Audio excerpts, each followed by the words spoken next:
Good morning, welcome to a new Sunday video, and today we're going to discuss when finally altcoin moon. When are they going to move? Is it time? When does Altseason start? When can I call it an Altseason? That's what we're going to discuss. We're going to look at the Bitcoin dominance chart too, as that gives you information. And we're going to look at Ether against the Bitcoin, as that is the most important chart to look at if you want to describe what altcoins are going to do. So before we continue, do not forget to subscribe to this YouTube channel, as I'm making daily videos about the market, and do not forget to check out the website where you can trade alongside me. It's in the description in the first post beneath this YouTube video. So often, or everyone is into altcoins right now and questioning themselves, when are the altcoins finally going to move, because they're also flatlining. Well, most of them. There's also some altcoins that are doing pretty well, and the question is, when are we going to get such a famous alt season? Well, first of all, the alt season starts when nobody expects it to happen. So the actual alt season starts at the bottom, obviously, meaning that if you want to gain heavy profits, you have to be a buyer when nobody just wants to buy altcoins, which generally, given the fear and greed index and the current sentiment, is around the period of now. And usually when we call it an alt season, it's already up heavily and we get to the final stage of it. So let's look at the Bitcoin dominance chart first, as the Bitcoin dominance chart looks to be grinding up a little bit, and I'll just describe Ethereum, Bitcoin quite soon.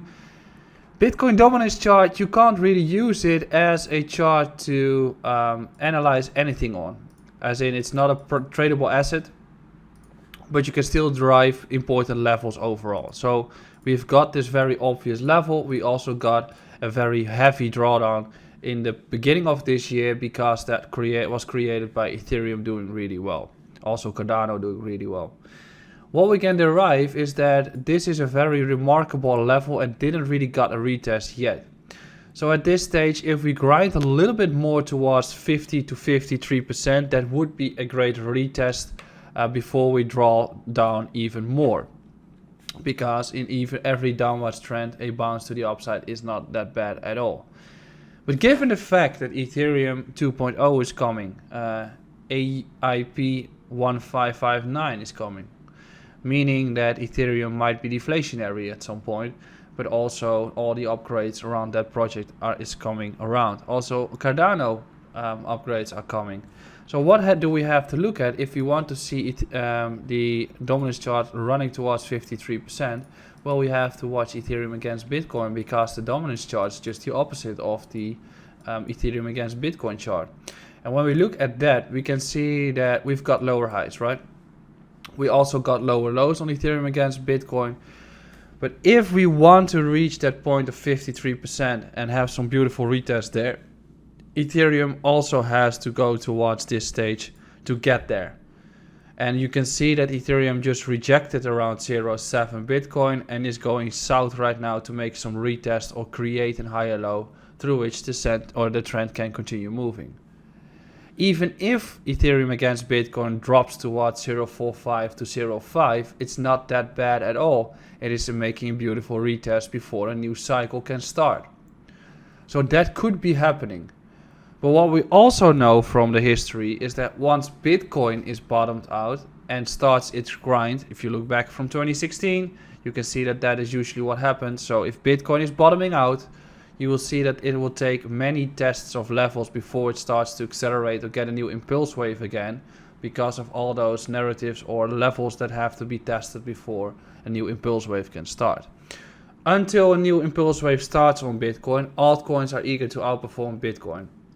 So most likely, also for Ethereum, is that once Bitcoin is bottomed out, and if we go to Ethereum against USDT, once Bitcoin is bottomed out, Ethereum usually also bottoms out, and in this run-up starts to outperform Bitcoin until Bitcoin gets to 60k and starts to accelerate from that point, because then there are not many levels yet. You can see that in the structure of Ethereum too. In this phase, you can see that we have been consolidating. After that, acceleration, retest, heavy acceleration.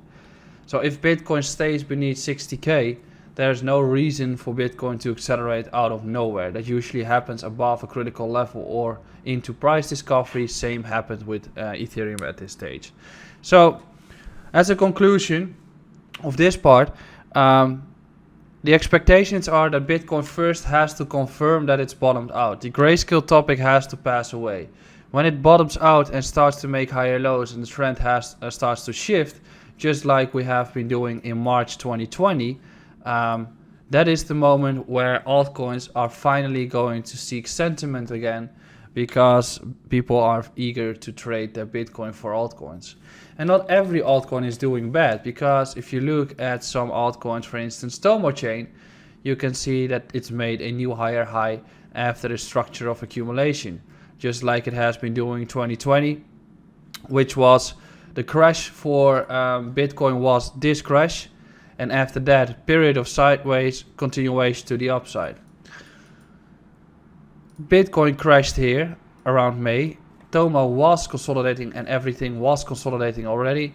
Sideways period, first impulse move, some sideways retest, and probably continuation to the upside. And when it's here, everybody becomes interested in altcoins at that point.